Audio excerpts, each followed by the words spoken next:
আসসালামু আলাইকুম। তৃতীয় রমজানের শুভেচ্ছা জানাই। চমৎকার একটি বাগান মানেই শুধু রঙিন ফুলের সমাহার নয়, এটি শান্তির এক টুকরো পৃথিবী। ভোরের শিশিরে ভেজা পাপড়ি, সবুজ পাতার মৃদু দোল আর পাখির কুজন মিলিয়ে বাগান হয়ে ওঠে প্রশান্তির ঠিকানা। একটি সুন্দর বাগান আমাদের শেখায় যত্ন, ধৈর্য আর নিয়মিত পরিচর্যার মূল্য।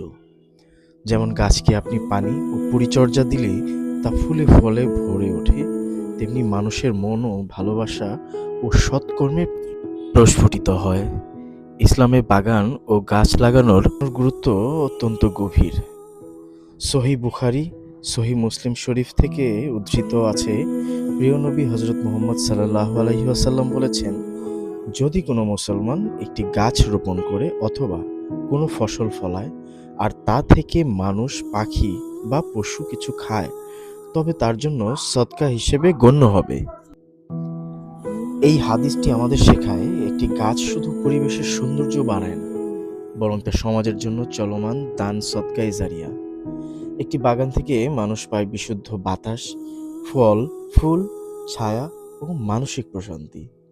শিশুরা প্রকৃতির মাঝে বড় হয়, বয়স্করা খুঁজে পায় শান্তি, আর পশু পাখিরাও পায় আশ্রয়। সামাজিক দৃষ্টিকোণ থেকেও বাগানের উপকার অসীম।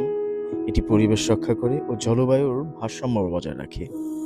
মানুষকে একত্রিত করে, প্রতিবেশীদের মধ্যে সৌহার্দ্য বাড়ায়, দানশীলতা ও দায়িত্ববোধের চর্চা করে তোলে। একটি ছোট বাগান হতে পারে বড় পরিবর্তনের সূচনা।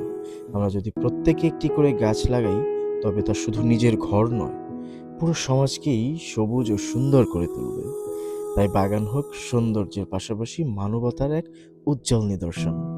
ভালো থাকবেন সবাই। আসসালামু আলাইকুম।